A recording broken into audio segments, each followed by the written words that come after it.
किसी ने सही कहा है, यह जरूरी नहीं कि रोशनी चिरागों से ही हो, शिक्षा से भी घर रोशन होते देखा है. Education is a passport to the future, for tomorrow belongs to those who prepare it today. Education is not filling of a pot, but lighting of a fire. Education is a better safeguard of liberty than a standing army. Good morning, one and all present here. Today, we have gathered online here for the International Conference on Quality Education and Youth, Responding to New Challenges. The theme of today's conference is in coherence with the United Nations Organization's 17 Sustainable Development Goals, SDGs, designed to serve as a shared blueprint for peace and prosperity for people and the planet, now and into the future. This conference is being organized by GLS University's Faculty of Commerce in collaboration with the Movers Program and the GIVE Funds. To begin with, let me first briefly introduce our own institute to the participants and resource persons of today's conference. Gujarat Law Society, we famously call it GLS, was established in the year 1927 by eminent luminaries including Sardar Vallabhbhai Patel, the Iron Man of India, Shri G.V. Mavlankar, the first Speaker of the Lok Sabha, and Shri I.M. Nanavati, and distinguished lawyer. Today, GLS is one of the largest and the oldest educational institutions in the state of Gujarat. The GLS University, sponsored by the GLS, is one of the finest universities offering UG, PG, and doctoral programs in various fields, including computer applications, commerce, business administration, design, law, and performing arts. The GLS University is known for its quality education, state-of-the-art infrastructure, and all-round development of its students.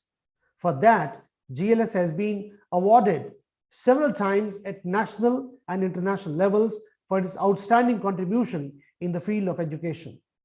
The GLS can boast of having a galaxy of more than 1 million alumni both in and outside India.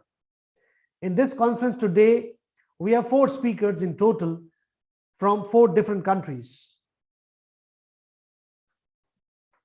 We have at GLS, we have a rich tradition of welcoming our guests with all love and affection and honor. For that, I would like to request our principal, Dr. Avni Shah, to do the honor. Dr. Avni Shah, please.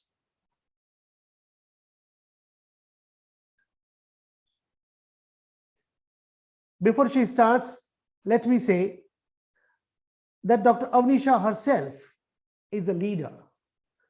She is young and dynamic, energetic team leader. She leads from the front and has proved her mettle time and again. She is the director of Faculty of Commerce and Performing Arts, and she's also the Dean of the Performing Arts. I request Dr. Avni Shah to welcome the resource persons and the participants and also deliver a welcome speech for the conference. Dr. Avni Shah, please.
Hello.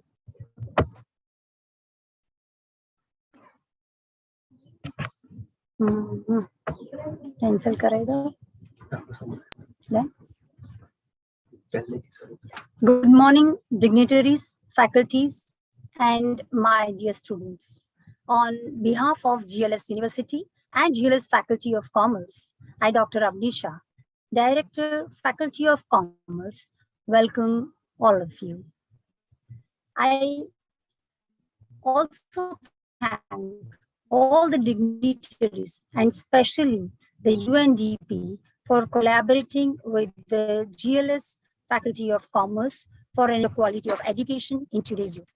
It is indeed a matter of pride and happiness for us to organize a conference with an international body like the UNDP for our students as well as the faculties. Friends, education is the greatest need of youth. It not only gives a successful career, but also converts the raw into the finished and thus helps the nation's development overall. But the pandemic has affected the teaching and the learning process very adversely. In the process of online education, though we sustained educations from home, yet the teaching and learning quality is highly damaged at various levels. We need to make multiple efforts in multiple directions to mend this damage. It is the moral responsibility of the universities and schools and colleges to work rigorously in this direction. I'm glad GLS University has taken this moral responsibility to check on the quality of education and thereby lead to the right growth of the youth. I once again thank and welcome behalf of GLS University. I also welcome the resource person for today's conference from 4 different countries. I'm sure with this rich experience of the resource persons in the field of education, our students and faculties will definitely benefit and grow. I welcome Mr. Ong Singh Marma from Bangladesh, Mr. Sher Khan Shah from Pakistan, Ms. Molly Sharma from Movers, and Ms. Megha Kapadia, trustee of Give Funds Social Venture. I welcome all at the occasion and request Dr. Hastimal Sagra to proceed with the conference. Thank you all. Thank you, Avni ma'am. So in this conference, as Avni ma'am has rightly said, we have 4 different speakers from 4 different countries. And let me take the opportunity to introduce each one of them one after the other. The first speaker, Ms. Megha Kapadia, is a trustee at the Give Funds Social Ventures, New Delhi, which is a non-profit organization that works on enabling social enterprises with low-cost revolving funds. It creates women entrepreneurs by providing them with the digital, financial, and entrepreneurial training. Give Funds is implementing the Movers program in India and aims to train around 20,000 youths in UN Sustainable Development Goals like leadership, social innovation, entrepreneurship, to name a few. The second speaker would be Mr. Ang. He is a young, dynamic climate leader from Bangladesh. Mr. Ang has been working on a climate action platform for almost 2 years. He has joined the Movers program in 2021 and has reached more than 2,000 youth so far to raise awareness about sustainable development goals all over Asia. He has also worked with the youth-led climate action platforms like Green Bangladesh and Youth Empowerment in the Climate Action Platform to raise awareness on climate issues, action and climate justice for youth in different communities. Next one is Miss Molly Sharma. She is an official from UNDP, representative and she has an experience of over 3 years working in the development sector. She is a passionate about the gender equality and quality education. Currently, she is working with the UNDP India as a youth engagement assistant. Miss Molly is an active mover. The next one is Mr. Sher Shah Khan from Pakistan, who is a sustainable development activist holding an MPhil in the development studies, who has devoted more than 7 years striving for development on multiple fronts. He is the founder and CEO of the Sustainability Front, a tireless sustainable development goals advocate, climate activist, YECAP fellow and movers envoy. He works to empower youth at the grassroots levels for sustainable development activism and mentors leaders in sustainability across the globe. So with this brief introduction, I would like to request Ms. Megha Kapadia to take over the presentation to the next. Ms. Megha Kapadia, please.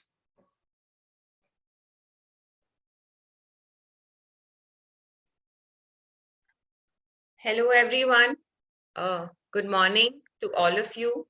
And thank you very much, Avni ma'am and Sagara sir, for giving us such a warm welcome.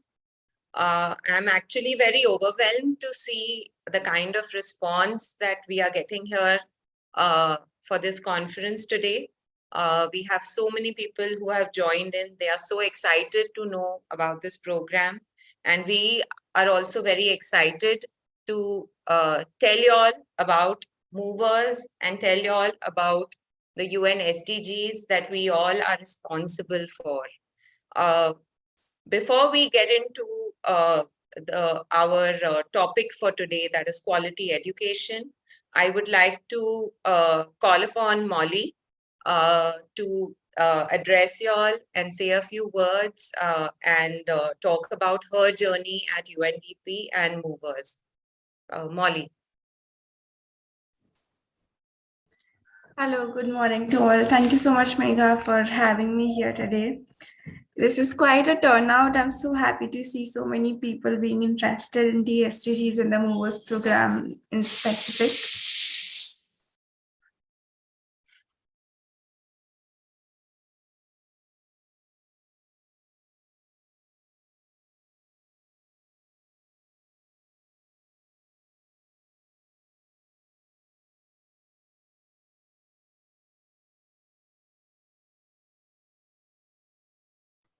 Okay, I'm so sorry about that. Working from home has its own perks. Okay. Good morning, everyone. I am Molly Sharma, and I'm currently working with the UNDP as a youth engagement assistant.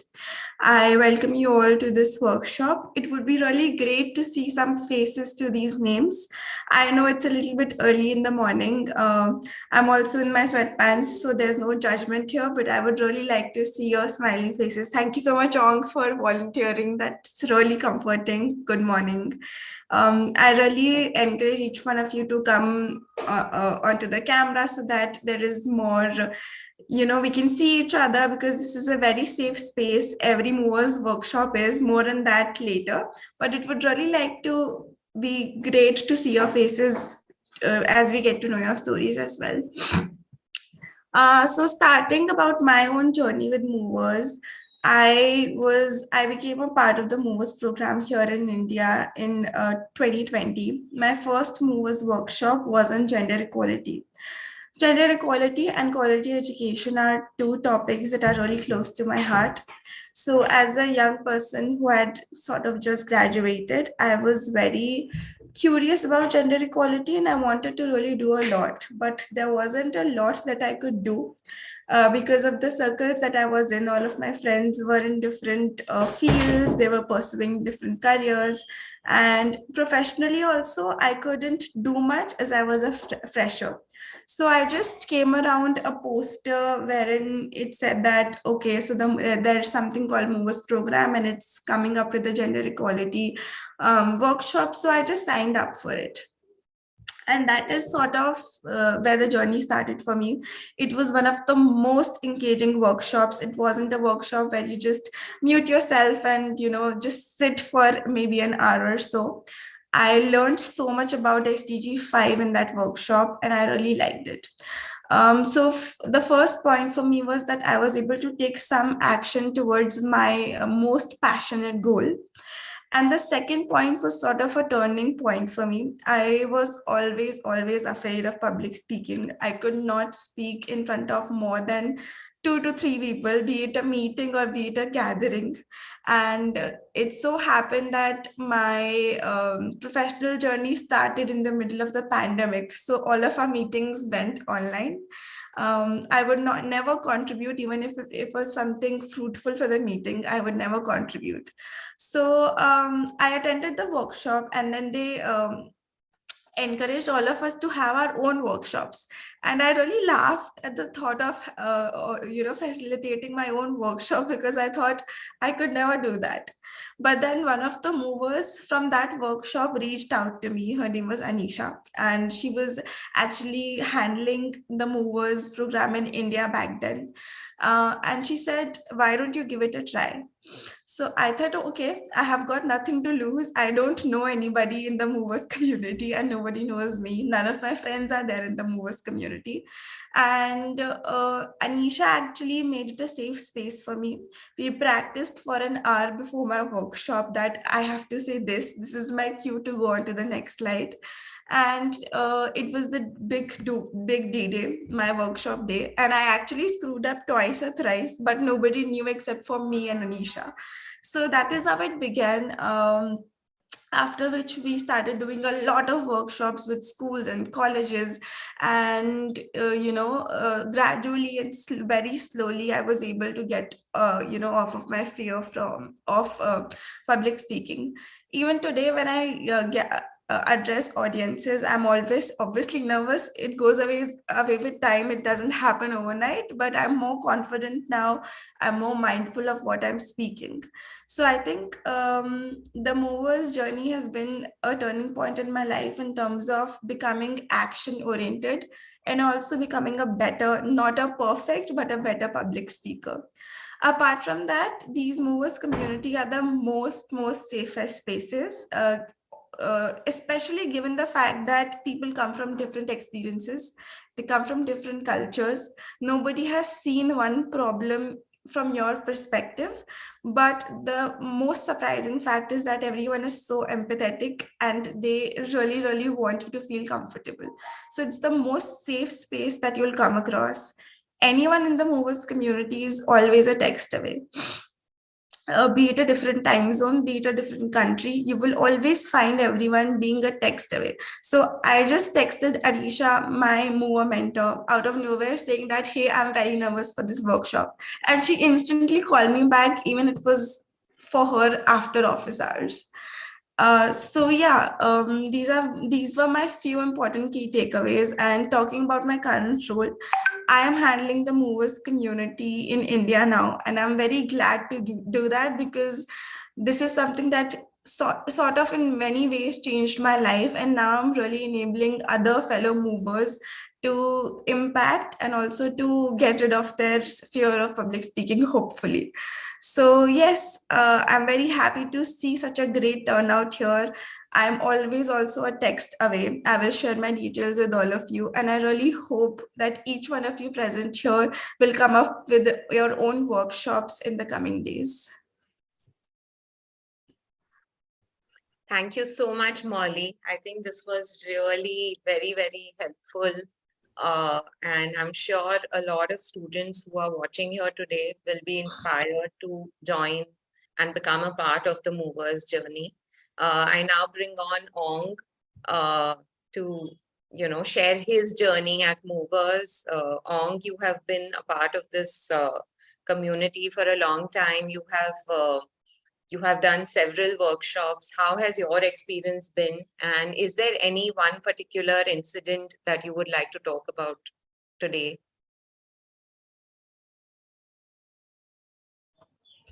Thank you so much, Megha. Hello, everyone. Good morning from Bangladesh. Actually, it's been an honor to have the opportunity to speak in front of a faculty, a university, actually GLS University. I'm so much glad that you have honored us to be a presenter or speaker to share about our Movers journey. I'm so thankful to the teachers, to the faculty members, especially the students who are here today to listen from us. Actually, it's been a great, adventure with Movers journey, with Movers actually. First of all, I want to introduce myself. Actually, I am Ongsingla Marma. I'm from Bangladesh, and right now I'm working as a Movers envoy. And besides, I'm working as a scientific officer at Bangladesh Institute of Nuclear Agriculture. So the Movers journey started back in 2021, if I can remember that it was month of May. I was just scrolling my Facebook like usually I do. Like everyone, every Movers journey, I think started like this, just scrolling Facebook and saw the post on somewhere. Someone just shared the poster and the link. So I was just, saw that introduction to SDGs, the workshop was on. So I just, I wanted to know what is SDG mean, but because back in the day, I had no idea what is SDG actually. So I just, registered because it was free, and so anyone can join, like with any age. So I took the opportunity, and when I joined the Movers, the workshop, I saw a lot of people from different countries. But it's not about the country, it's about the people joined there, the people who shared their stories, their insights, which really inspired me to get into the Movers program. Then I just got excited, and I was continuously finding the email addresses or contacts to join someone from Movers program. I luckily got the opportunity to talk with one of the coordinator from Bangladesh, Movers program Bangladesh. So she helped me throughout the journey, and she was very much helpful and motivating. And she gave me the opportunity to organize my own workshop. As I belong to an indigenous community, she asked me to organize a workshop in my own indigenous community. So I started with that, and during my workshop I got so many mover mentors from Bangladesh, even from outside the country. And I would like to originally thank the main mover founder, actually, Dinlong and Linka, who has been helping me so much. They have given me the opportunity, they have shown me the way how to become that, like Molly said, become a public speaker, a good public speaker, and getting out of your comfort zone. Actually, Movers program showed me the way.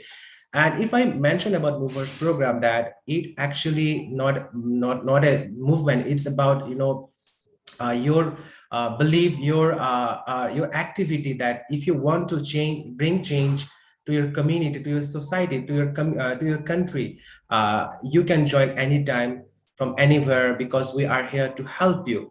So my journey started from May 2021.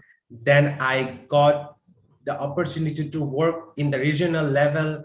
I found a lot of movers from India, Pakistan, Sri Lanka, Nepal, Philippines, Malaysia, even China, even if I mention Vietnam, so many movers. And they actually we bring together and we share our activities on a single platform, and we want to raise awareness about sustainable development goals. Not only sustainable development goals, we actually work with leadership, we actually work for entrepreneurs. We want to promote the social entrepreneurship among the communities, among the world, because that's what we need right now. So Movers program gave me the opportunity to do that. And right now I'm a climate activist because I chose the SDG number 13 because it really, relates with my work, and I actually care about the climate, and I actually care about the environment. That's why Movers program actually gave me the opportunity to connect with Youth Empowerment in Climate Action platform, that is YCAP. And I got the opportunity to work with the youth fellows from all over the Asian Pacific, and that's how I found a lot of people. I see my friend Shesha is here. He's also a YCAP fellow. He's also a very wonderful mover from Pakistan. He's been working 24/7. I will say like he's unstoppable, Shesha, and he's the one of the mover from Pakistan who has been holding the flag of Pakistan movers community for so long. And I'm so much thankful that I have met so many wonderful people, wonderful entrepreneurs, wonderful climate activists, wonderful SDG activists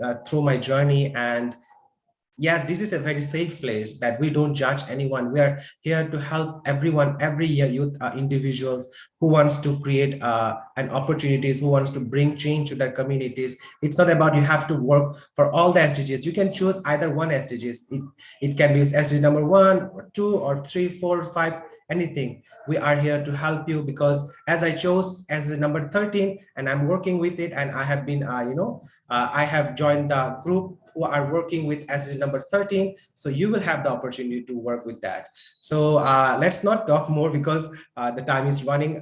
So thank you so much for the opportunities. I'd love to contact with you in future, and have a happy day and enjoy the workshop on quality education. Thank you so much.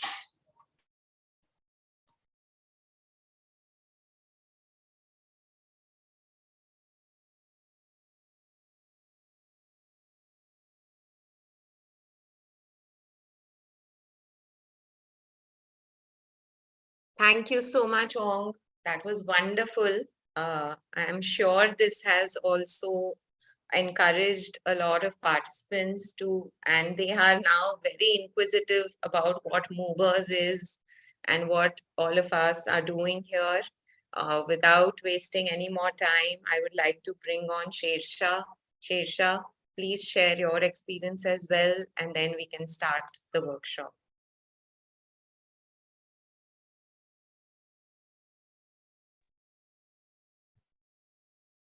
Okay, hello everyone, and very nice good morning to all of you.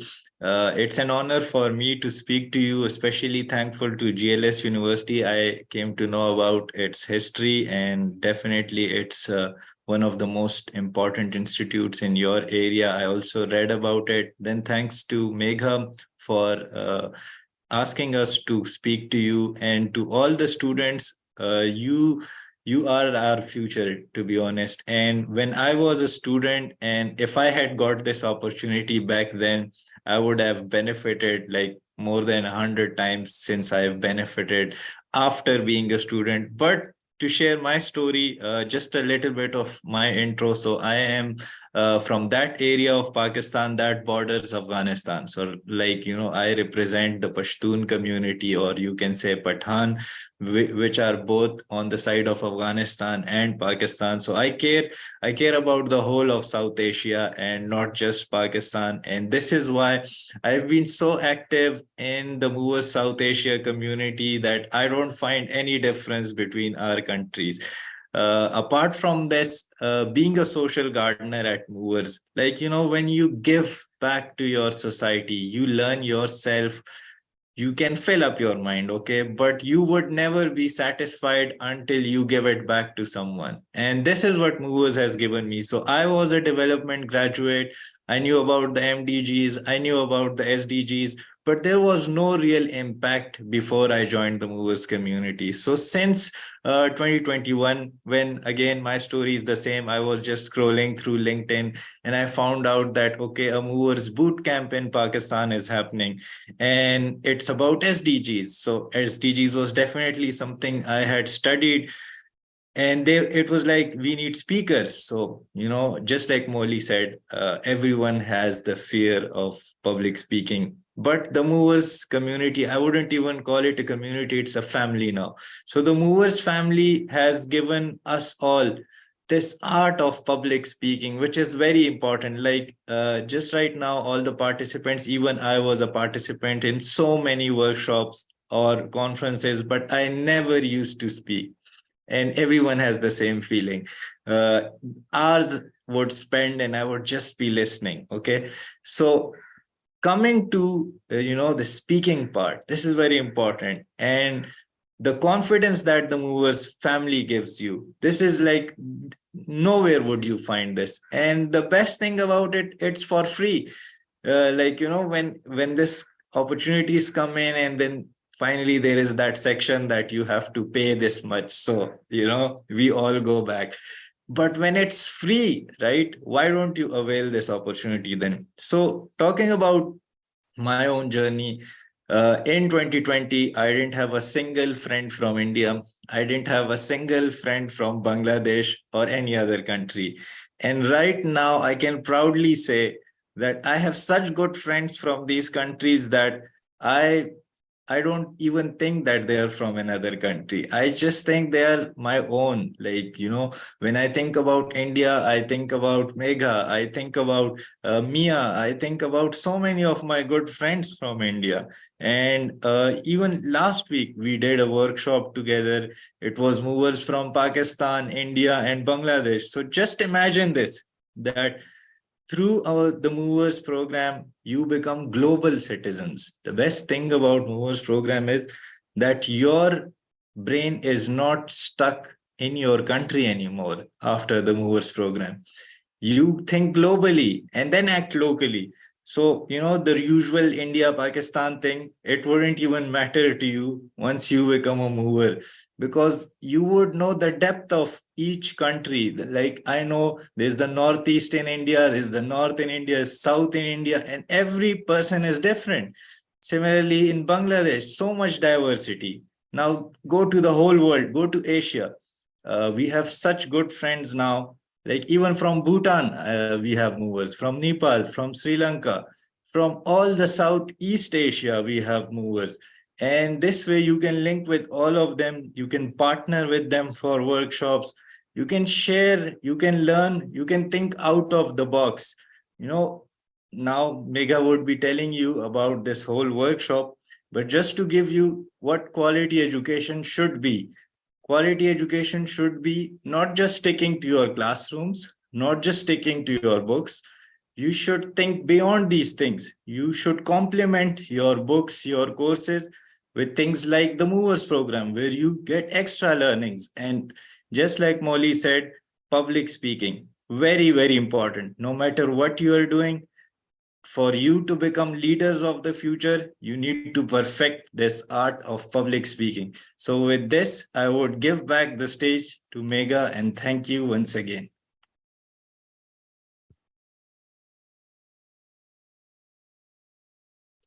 Thank you so much, Shersha. That was very, very inspiring. I'm sure all of you here are now very, very curious and inquisitive about the Movers program. A lot of you, I'm sure, are excited because I do remember when we are very young, when we are studying in college, we are very, I would say, idealistic. There is so much energy in us because we are not burdened by responsibilities of job, household. There is so much energy. We want to do so much, but then sometimes I have heard a lot of students complain, I don't know what to do. I don't know how to do it.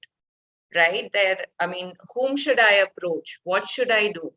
So I think, to answer that question, the Movers program is an amazing step that all of y'all can take to at least become aware of what issues are there around us, and also understand that at each and every individual level, what each of us can do our bit. We don't need to do anything big. We don't need to make a big change every time.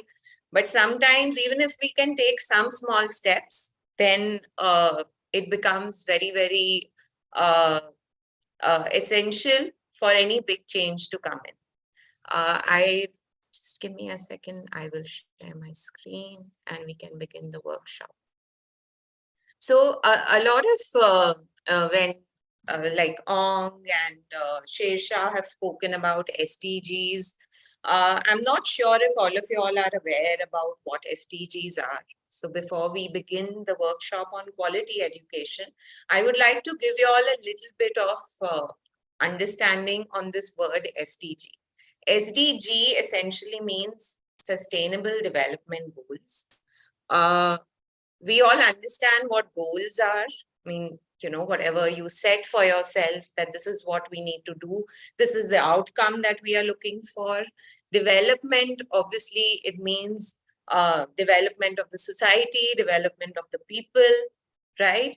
And why sustainable now? Sustainable because I'm sure a lot of you have, y'all can access the chat box. Maybe some of you can write in the chat box what y'all think are sustainable development goals. Anybody from y'all would like to tell us what do you all understand by SDGs?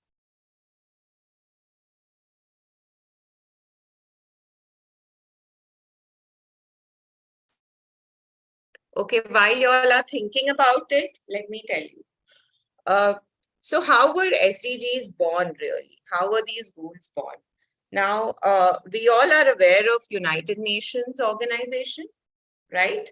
Now, UNO is an organization that comprises of all representatives from all the countries in the world. Now, representatives from all the countries in the world got together and charted 17 sustainable development goals that they promised that they will strive to achieve by 2030. Okay, now this is not only countries that are poor, that are underdeveloped, this is all the countries in the world. Because no country, developed or underdeveloped or developing nations, no country is perfect. Each country has its own issues, has its own problems, and all the countries have decided that they will strive together to achieve these goals. And in order to achieve these goals in a sustainable manner, why we say sustainable is because we don't want to make any quick fixes, because we have to worry about the environment as well. We have to make sure that whatever we are doing now is long term. Whatever we are doing now is not going to harm our environment and the environment that our future generations are going to live in for the future, right? So whatever goals that we are striving to achieve, we want to make sure that they are long term and they are sustainable.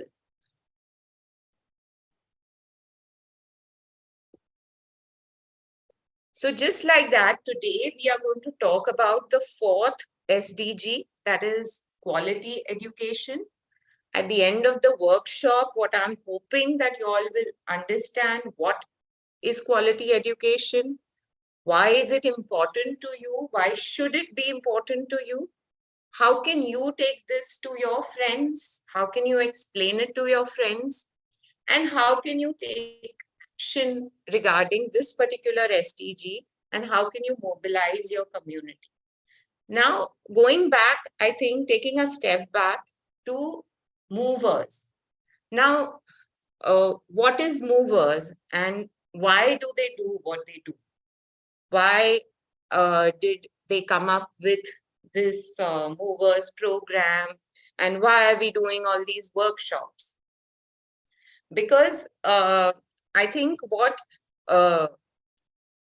countries and what organizations like the UN and all these development organizations across the world, the governments have realized that can they alone achieve these goals? Like if you look at India, can the government of India alone achieve all these goals? I don't think so. Can the government of Gujarat, like all of you, most of you all are in Gujarat, can the government of Gujarat achieve all these goals? No. Can only GLS University do that? No. It is the responsibility of each and every individual. Now, for each of us to work towards any of these goals, the first step is essentially awareness, right?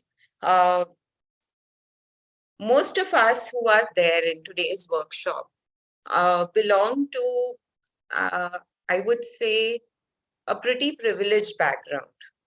Okay, we all, I think a lot of you, most of you all have joined from your devices, either your laptops or your phones. Most of you all are studying in an esteemed university like GLS. I myself have come there. I have seen your campus. It's wonderful. You all have such amazing teachers. You all have such amazing professors who are so worried about your future, and they want to give you all sorts of opportunities. I would say for me and my friends who are on the session as well, that we are all pretty much privileged, right? But then for us to come out of the box that we are living in today, that safe space that we are living in, and have a perspective from outside to see that what is happening around us in the world, in our country, in our community. It is important for us to first become aware of those issues, and then to understand that we as individuals, what can we do to solve it or to help people around us. I think a lot of us have what I like to call, have hit the genetic lottery. Like, we don't choose where we are born, right? But we have hit a lottery where we are all born in families where we can afford a good quality education that we have already got, or we are getting right now. And it becomes our prime responsibility as citizens of the world, as citizens in India, to make sure that we enable those who don't have access to this kind of education. It is our responsibility to make sure that every individual in this world has equal opportunities, the opportunities that we have got. That doesn't mean that we have to give whatever we have. Ki sab de do unko, give everyone, share everything. Nahin. So even we at Gift Funds, our non-profit, we believe in enabling and not donating or giving. Okay? Because the moment you're giving and a person in front of you is taking, it becomes this kind of transaction. Okay, what we are looking for is this kind of transaction. What we are looking for is building a partnership rather than anybody putting their hand like this in front of us. So essentially here, we want to make the youth, that is all of you, aware of some of these issues that are there, and help you all take steps at your level to resolve these issues and do your bit for the society. Okay. As we move forward, so movers, essentially, now that all of you all have attended this workshop, you all become a part of the movers. And like Molly said, she attended a workshop and then she wanted to do more about her, the SDGs that were close to her heart. Ong wanted to work on climate action, which he is doing. So you all can choose the topic that you all want to work, and you all can become a part of this community. And we have all these wonderful people to handhold you and take you through this and help you understand what you can do at your level. So moving forward, here we are talking about Millennium Development Goals. So this was way back in 2000 to 2015, where UN had come up with some of these 8 goals. Fast forward to the 2020s. The goal has now changed from achieving a universal primary education to bringing quality education for everybody. Now, how is this different? Do you all know that, like in India, by the way, if you talk about literacy, what does it mean? How do you define literacy? How do you define whether a person is literate or not? It is a simple test whether a person can read and write his own name. If a person can read and write his own name, it means that the person is literate. Now, is that equal to an education? Is that equal to quality education? No. So we are not only striving to make people literate. What we are striving is to make sure that they are developed and they have access to lifelong learning. They have access to skills that are not only basic primary education, not only that they can only read and write a little. No, we want to make sure that children across the world have access to good quality education, which will give them access to all the opportunities that we all have access to. So initially, when UN had come up with the MDG 2, it was focused only on the lower income countries, but the SDG 4 is now applying to all the countries, developed, non-developed, developing, doesn't matter. They are focusing on a more global development framework. I would say rather,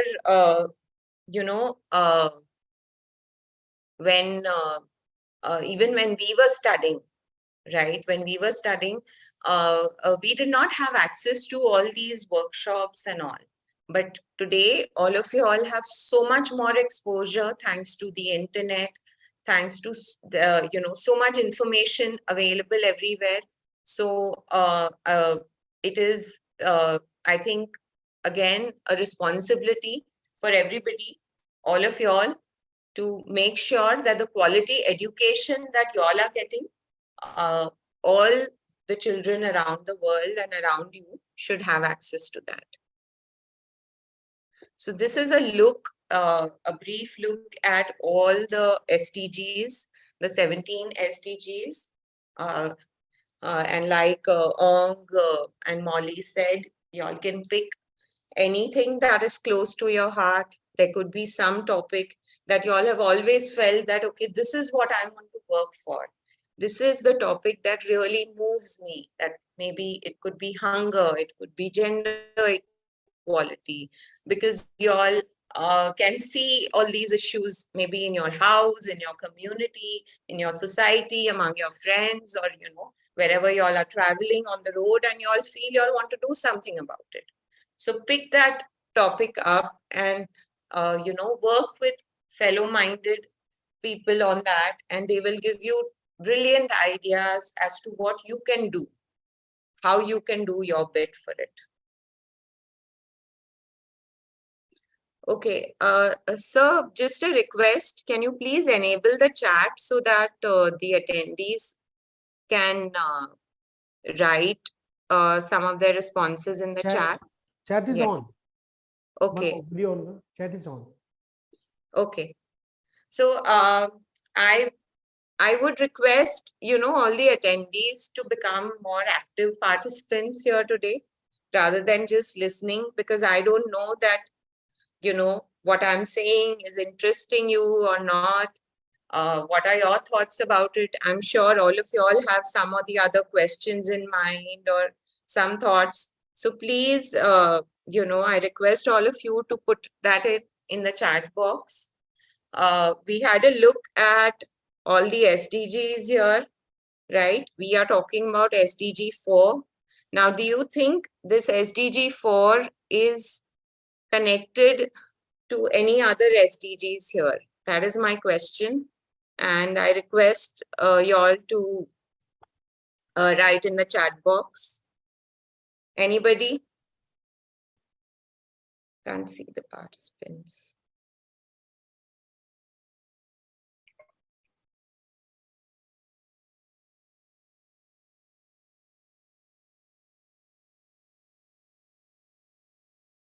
Any of the participants, do you all want to contribute? And okay, sir, they are saying they are not able to write in the chat box. Yes, Monica. Okay, can you unmute Monica? She wants to say something.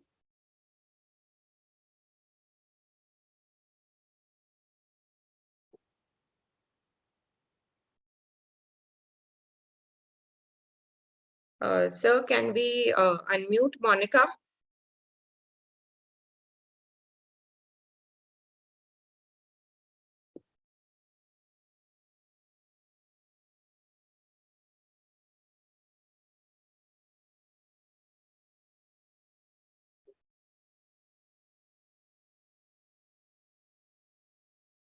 The chat is disabled, sir.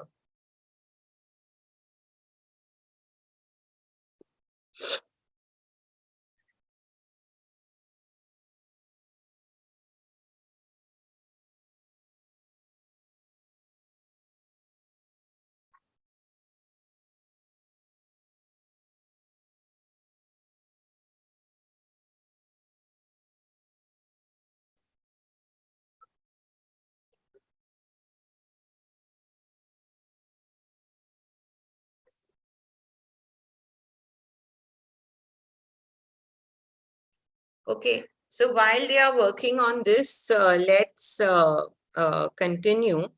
SDG 4. Yes.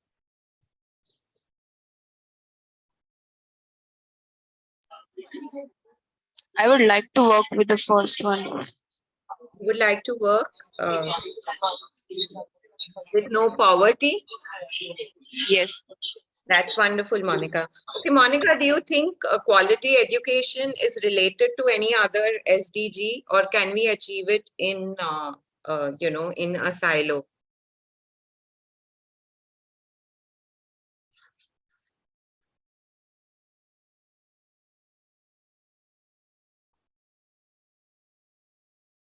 Yes, Akshay?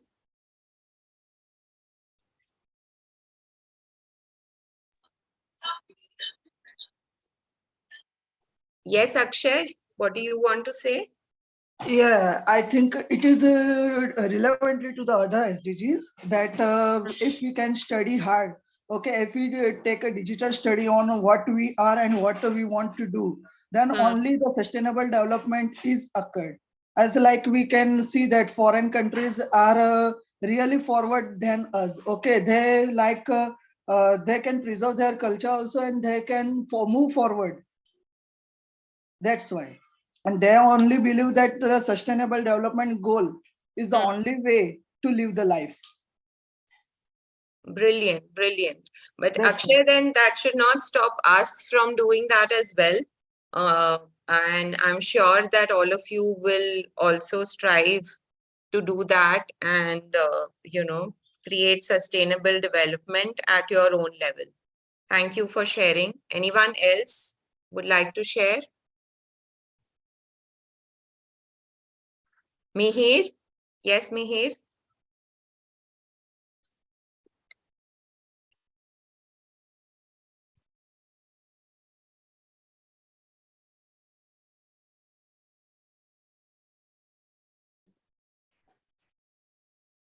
Mihir, you have to put your mic off. Now it's coming. Ma'am, I think education is connected with all of them. If a person is getting some quality education, then every other problem is solved.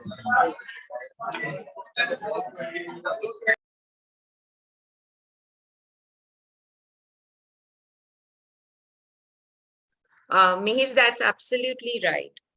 So if you look at any of these goals, I think none of them can be achieved in silos. They are all connected to each other.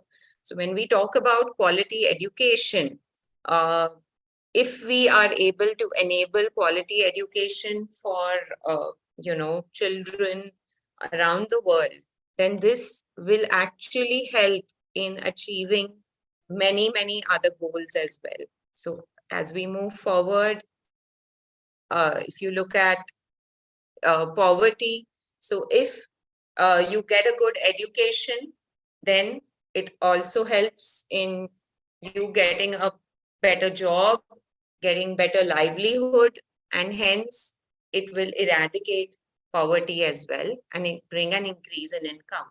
So it affects the goal, no poverty, and decent work and economic growth. Again, with education comes more awareness. So it obviously leads to better health, good health and well-being. People become more aware of sanitation, and also it leads to less hunger. It drives sustainable growth, both because if there is economic development, then there's also industry innovation. If you now, since all of you all are studying in a good college, you all get access to good education. All of you all basically get opportunities where you all can think and innovate and come up with better solutions. And all this is because you all are getting the solution, the education and the ammunition to think that ways. So if we give that to every individual in the country, then just imagine where the growth of the country will go. It obviously gives rise to sustainable cities and communities. So, a lot of times we've seen that, we've seen that they say that when you educate a boy gets educated. But when you educate a girl, a woman, then the whole family gets educated, because that's the kind of influence that they have on the family. So it is important. Education is important both for boys and girls equally. They should get equal opportunities. And then what happens is the entire community gets affected in a positive manner, and it leads to more awareness in terms of even responsibility of consumption. Now, when supposing even when you all are sitting there in college, a lot of times we are not mindful about, say, the use of plastic and, other things. Now, this is the age where we all have become, mindless consumers of stuff, because it is all very easily available. We all have, our incomes have increased, right?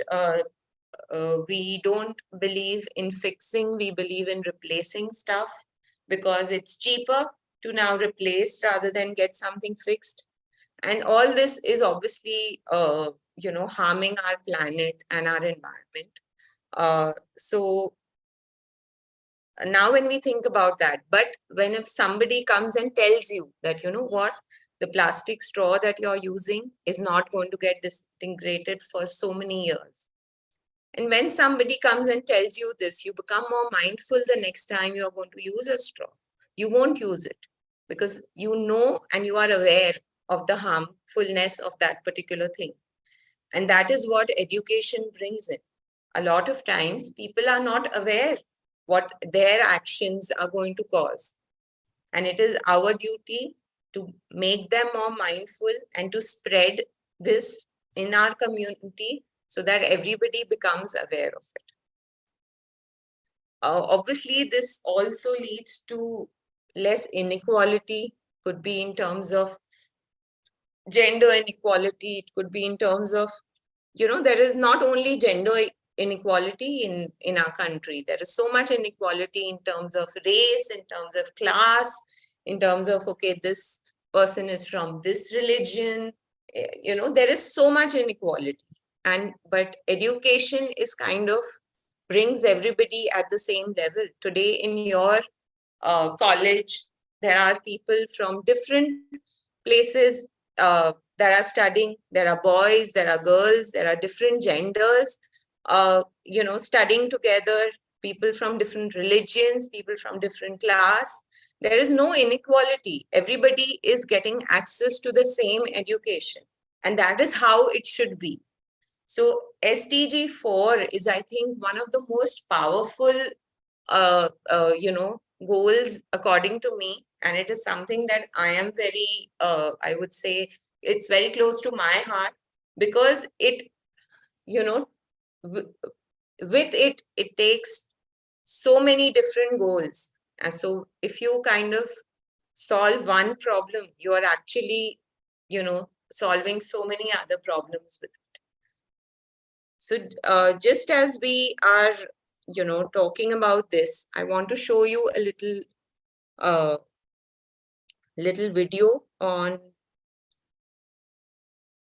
how there is inequality in our country and what we can do, to do something about it. It's a very touching story that I want to share with you. I hope this is visible.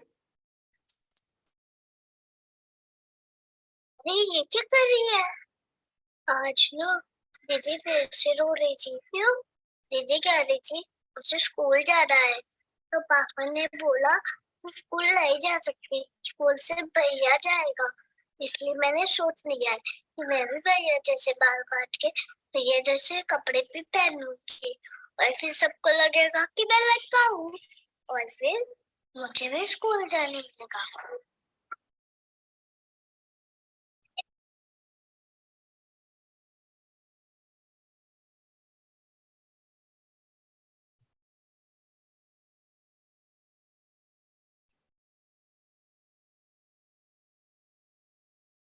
I hope all of you saw that short clip.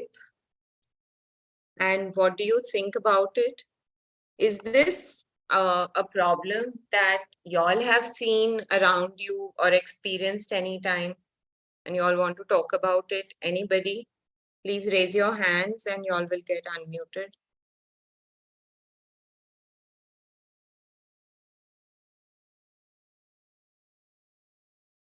Does anybody want to talk about it?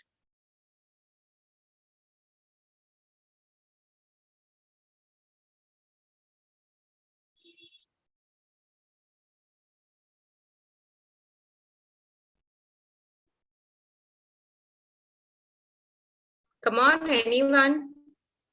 Have you all seen this around you? Maybe not in your families, but anywhere around you.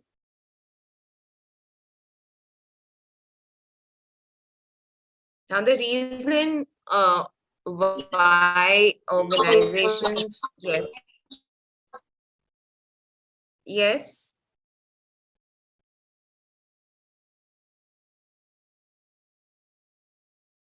Yeah, please say. Monica, unmute yourself. Yes, Monica. It's a very common practice in our country. The boy is permitted to go to the school, but the girl is not.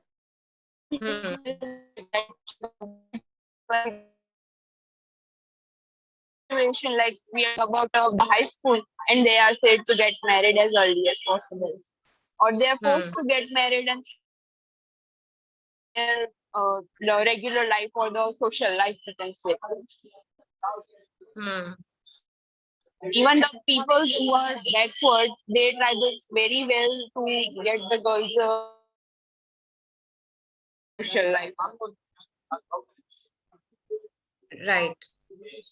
So, Monica, in that case, if we see something like this around us, do you think you can do something about it, and how you can, explain and how you can stop this from happening? Do you think you can do that?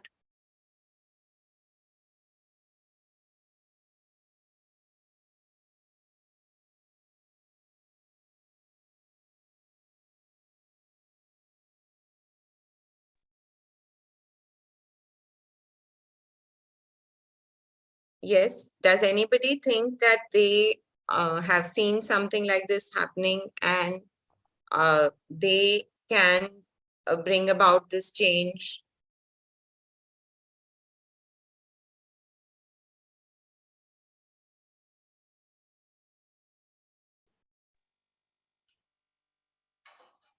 Yes, Samriti.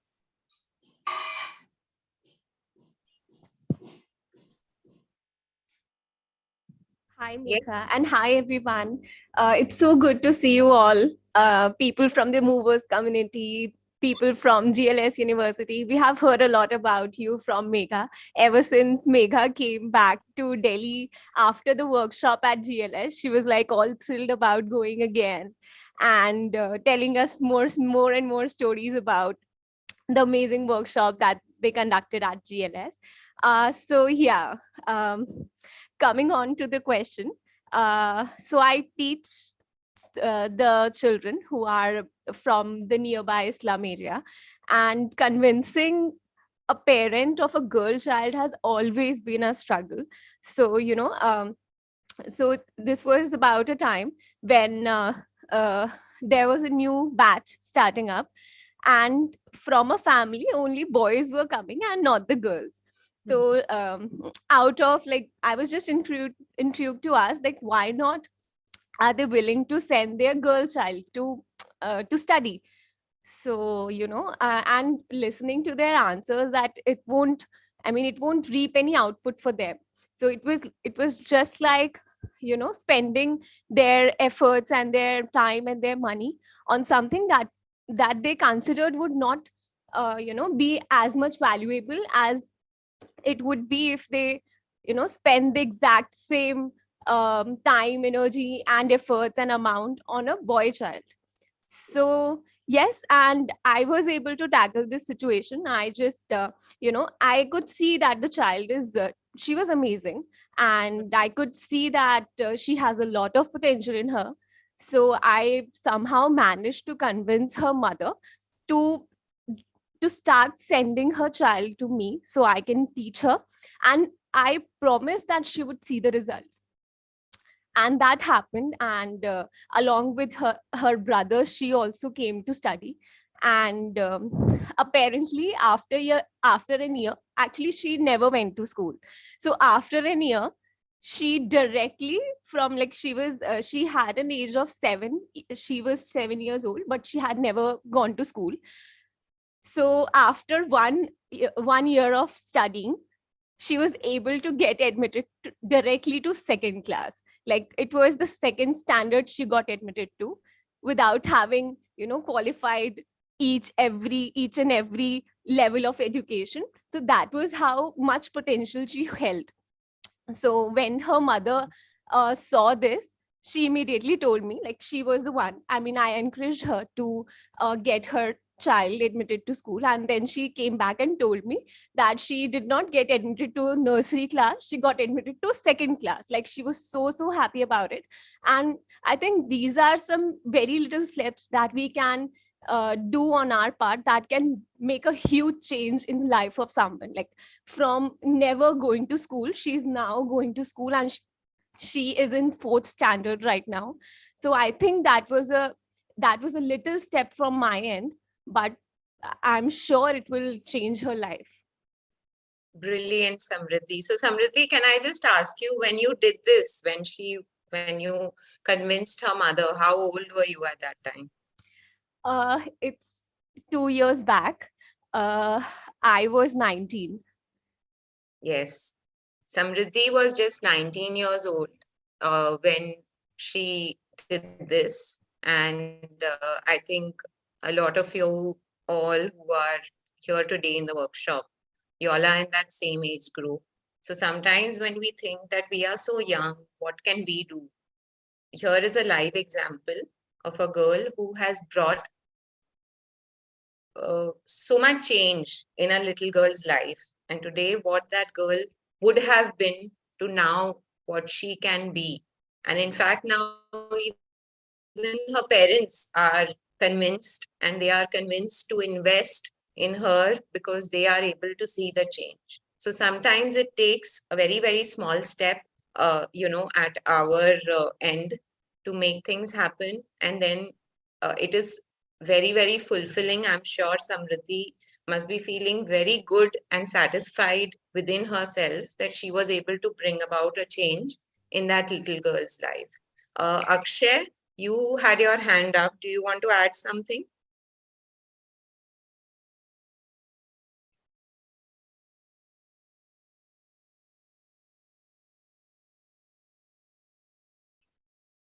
Akshay?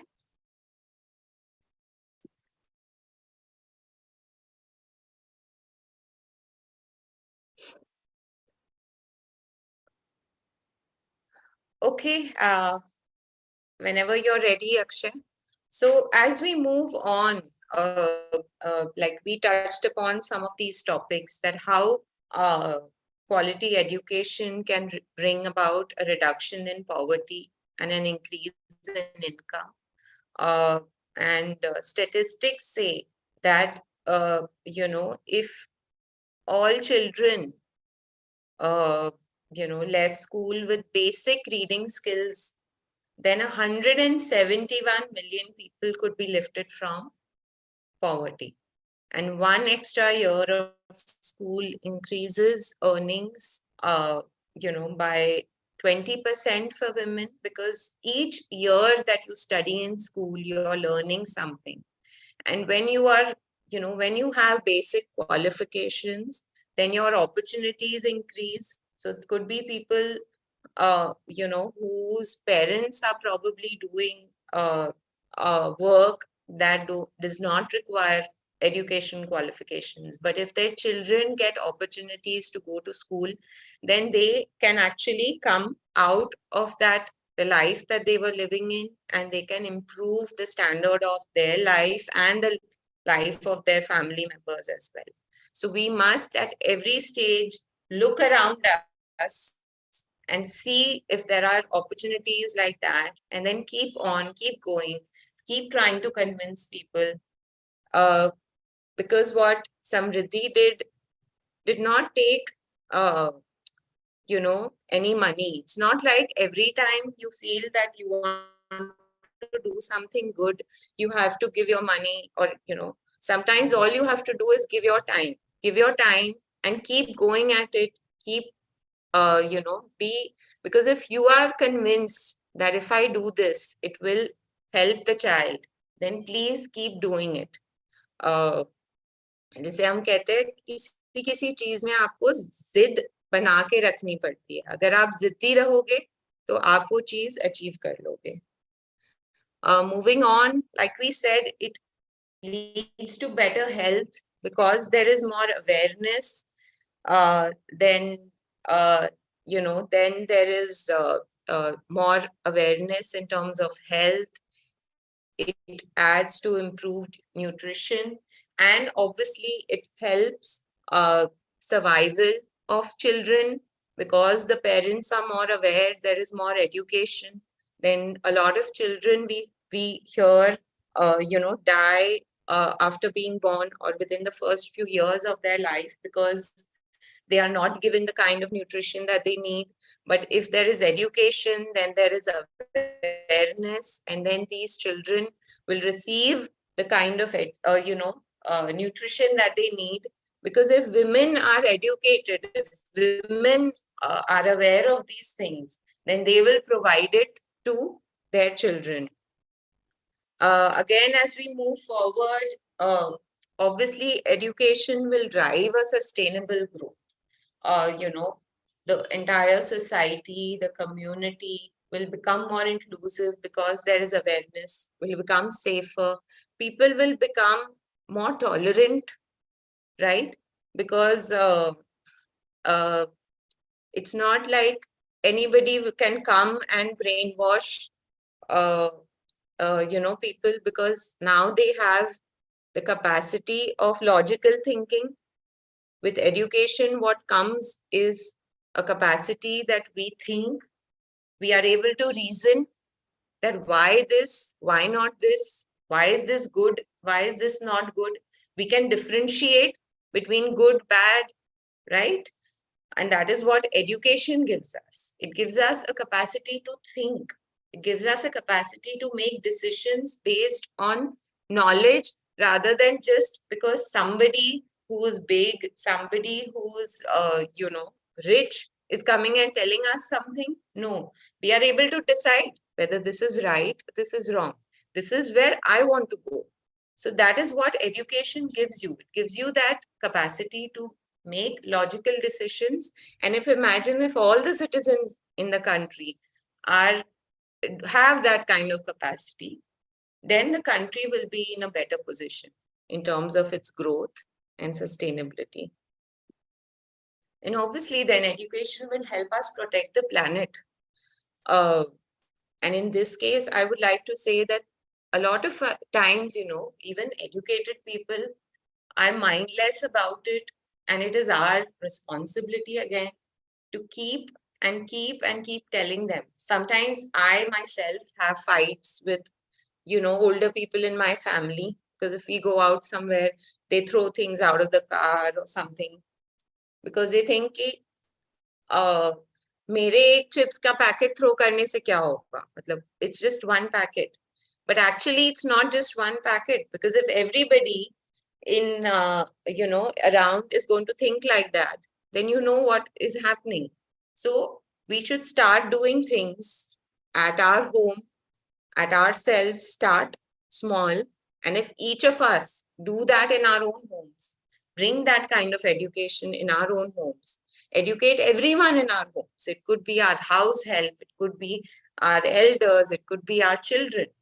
If we educate everybody in this basic civic sense, then our surroundings will be cleaner. If our surroundings are cleaner, it will lead to our better health. And that is what we have to explain to them.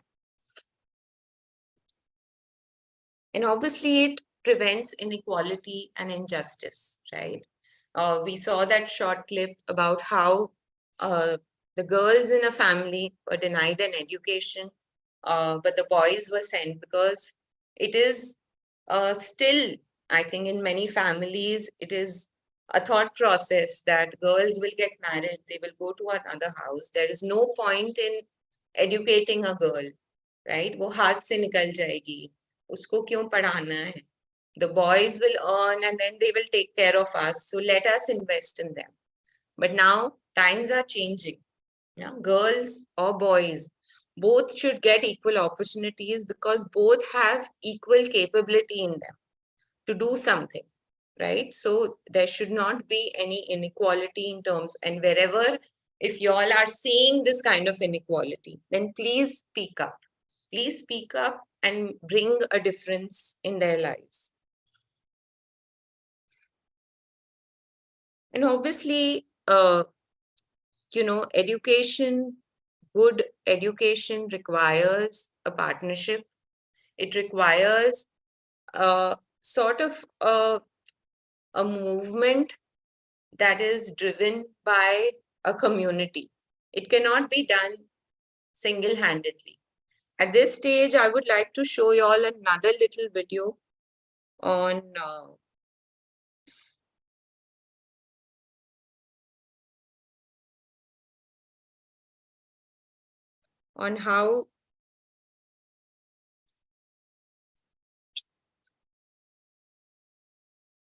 how education can bring about a big change.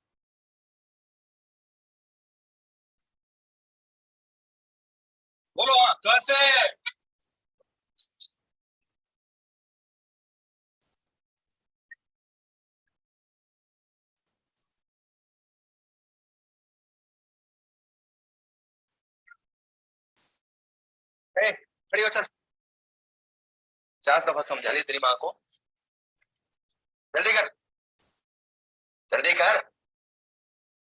कितनी बार समझाया तेरी माँ को school की जरूरत ना है वो मांगती है तू भाई साहब क्या मास्टर क्या कर रहे हैं आप देख नीला क्या कर रहा हूँ चल काम कर अपना तू चल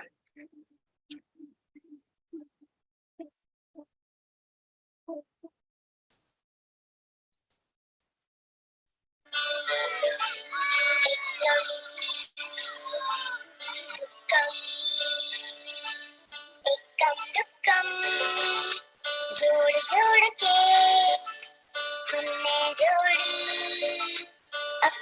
डोली हाथी से डर गई चींटी की टोली जो हमने ठानी वो ना छोड़ी हाथी से डर गई चींटी की टोली जो हमने ठानी वो ना छोड़ी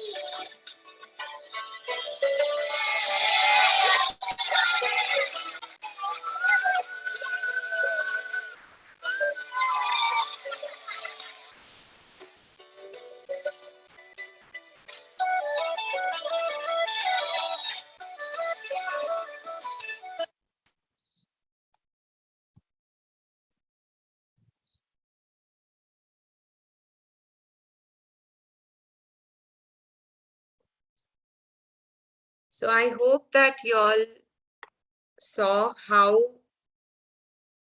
a collective effort, was essential in changing a mindset of a father who did not want his daughter to study.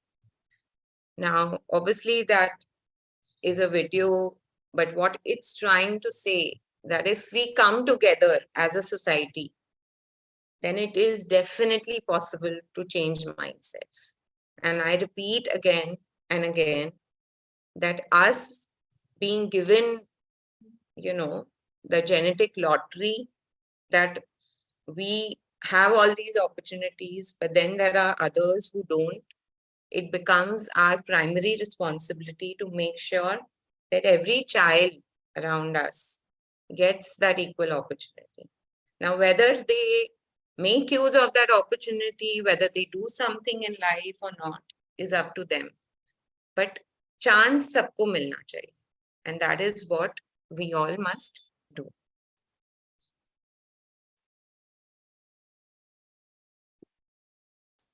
So again, as we move forward now, I would also like to now take you all a little outside of India. And because we are talking about SDGs, and SDGs is not, it's for everybody. It's not for a particular city, a particular community, a particular country, but it is everywhere. Now, when we look at, the world, we hear so many things around. There is war somewhere, there are refugees somewhere. Now, when we are living in such a volatile world, where there is so much of hatred, so much of all of these things happening, and then there are natural disasters somewhere, children don't get access to even basic education because of these things. So if you can see on the screen, there are, if you're a 12-year-old boy, your parents are daily wage earners. But, how do you get a chance to go to school? If you're a boy who's living in a mountainous region in Thailand, where there's no access to schools or no digital access, then how do you get quality education? If there's a girl who's living in Syria, we know that it's a war-torn village. They don't know if they will live the next day. Leave aside getting an education. There are refugees, and there are girls who are living in a very traditional mindset in India. There is a boy who is living in Vietnam, and the place is affected by flooding, drought, or there's a visually challenged young girl in a village that has no facilities for blind children. Now, this is where, the focus should also be there, that education should be available to all, keeping in mind all these things, that they could come from a very, very poor background. They could have parents who are not educated. They could come from a region that has a kind of terrain where there are no schools. They could come from a war-torn region, or they could belong to a certain part of society, and our schools and colleges are not inclusive in accepting, different children in schools. So this is also something that we as individuals, we as a part of society where there are schools, colleges and around us, we should think about these factors as well. So sometimes it is not only the mindset. Sometimes it is all of these things that don't give these children an opportunity to study. Now, it is not only that, okay, the parents don't want to send the child to school. Sometimes there is no school in the village. How will they send their children to school? Sometimes, you know, they are in a war-torn place. They don't know if they will live the next day. How do they think about school? Because they are only thinking about survival. And hence, SDGs cannot be resolved in or cannot be achieved in silos. They have to be worked upon together, right? And that is what I wanted to like put across here, that even when y'all are all studying in a college, y'all have to make sure that you create an environment that is inclusive. So there could be a particular student, your friend, someone who you're studying with could be suffering from some kind of disability. We have to make sure that they don't feel different. They don't feel that, okay, I don't belong here. They should be given a feeling that the environment is inclusive and everybody is welcome to study and to get the same opportunities. Now, I would just like to, you know, open up the floor if there's anybody else, anyone wants to add to something, you know, what we have said, and if they want to, talk about any experience.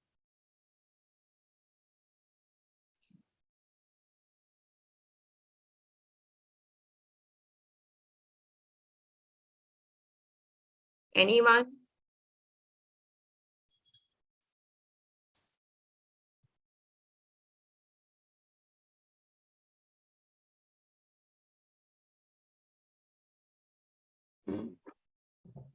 Yes. Probably 2 hours continuously, you know, for students. It is a long time sitting at one place. And then, and before that, they had a complete 1 hour lecture.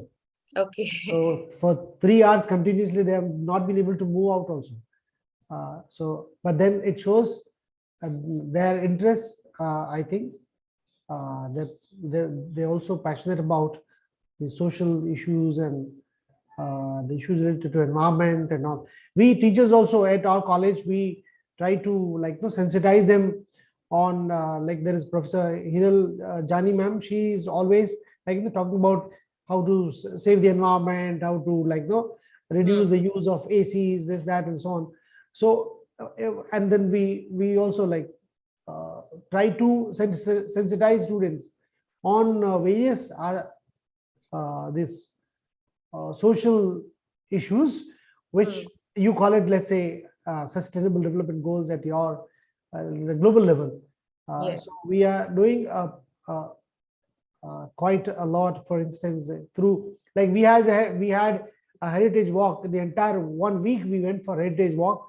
So that the reason behind that was unity, harmony, social integration, and all kind of those goals we always have in our minds as an institution, as a member of faculty. So I think our students are equally interested and passionate about such things.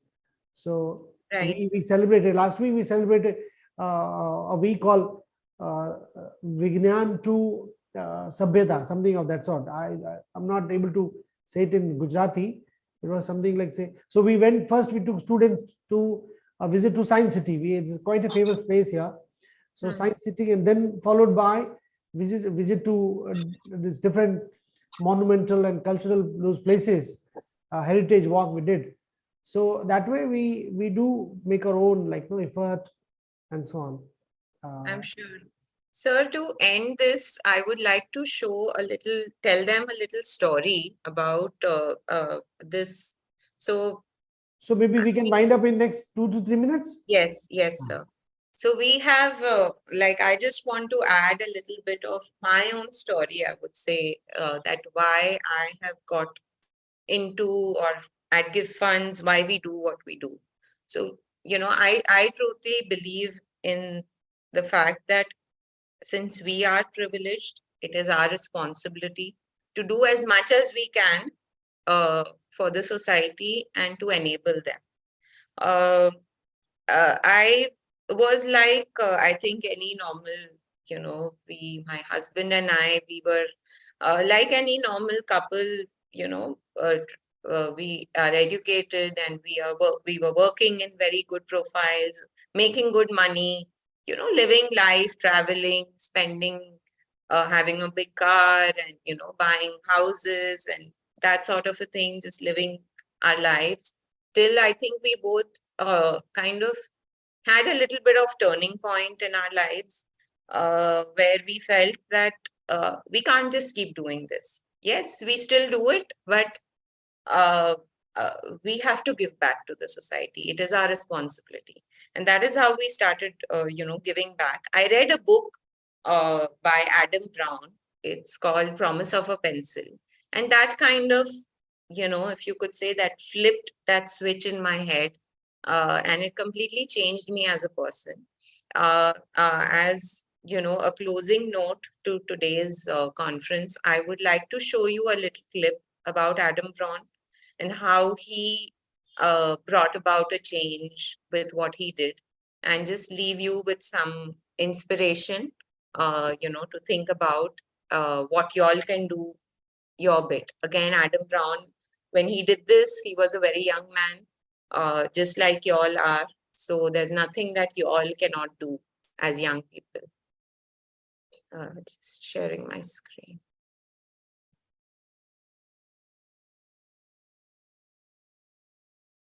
Student, I was traveling on a round the world trip, and I had a habit of asking one child per country, what do you want most in the world? And I expected to hear these big lofty answers like a house or a car or a boat.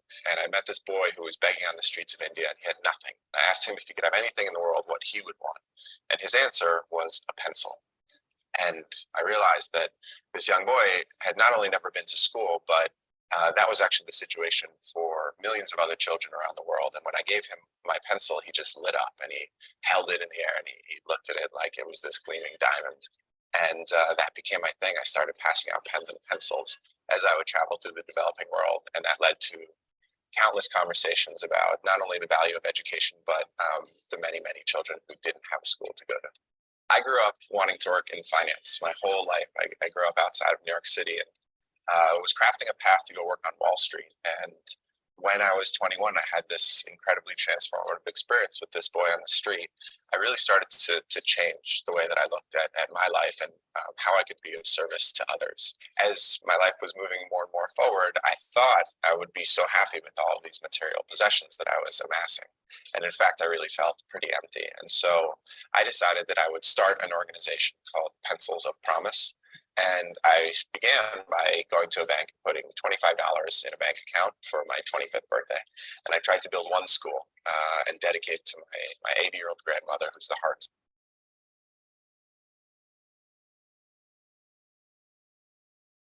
So talking about his story, just to end, he started by building one school in another country where there were no schools.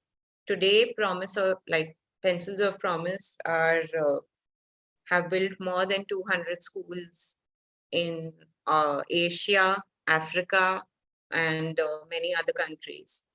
And it's just an effort of this young man. When he started, he was 19 or 20.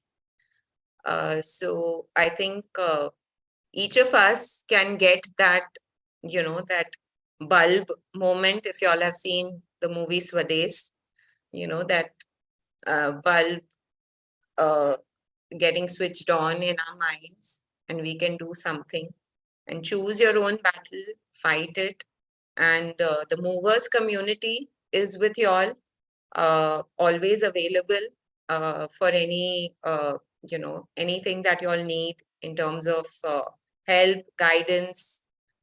We are all always there. I would like to thank all of you to be a part of this session. I hope you all have taken some inspiration, some learning from here. And as we move forward, our association with GLS is long-term. We will keep coming there, doing more sessions, interacting with you all. And I hope that it gives you all inspiration to join the movers movement and do your bit for the society. Post the session, you all will receive an email from us, which will kind of detail out about the movers. There will be a link that you all can click and you all can actually just register and join the movers community. I mean, it's that simple. You don't have to do anything. And there will be another link that you will have to click. It's a survey link. You fill in your details and post that. You will get a certificate saying that you have attended this workshop, you've been a part of this workshop, and you can then kind of show off that, okay, that's your first movers certificate. And I hope that you all get many more, you all attend many more workshops with us. I enjoy doing the workshops. I enjoy talking to young people. And because I think you all are like, you all have so many ideas, you all have so much within you all, so much energy, and you all have so much potential to drive a movement and drive a change. Thank you, Hastamal sir, for your continued support. I'm very glad and I'm very, very happy to be here. We also thank each one of you, Ms. Megha, Mr. Ang, Ms. Molly, and Mr. Sher Shah. We all thank you so much heartily. Thank you actually, Megha Ben, you have been coordinating people from all over the world, writing to them, getting their responses, how many are ready to join and so on. And also, though Mr. Kunal Shah is not present, but he's the one who actually got us linked with you. So we also thank him. We thank GLS University's dignitaries for their constant support and all. Dr. Avnisha, our principal, she's the key person behind all this, because she always wanted it. We actually had planned two months back, but then we could not get it materialized for the elections and for the exam time, and then there was Diwali vacation and all. So we kept it post Diwali, and then there were elections and then exams, so followed by that. So ultimately we could get that opportunity. Thank you so much, students, for joining and passionately listening. Thank you, everyone. God bless you, beta, all students. Thank you all faculty members for your support. Thank you, Megha ma'am, again, all the resource person. Thank you, everyone. Keep in touch. Okay, namaste. Okay, thank you. We come to close here. Thank you.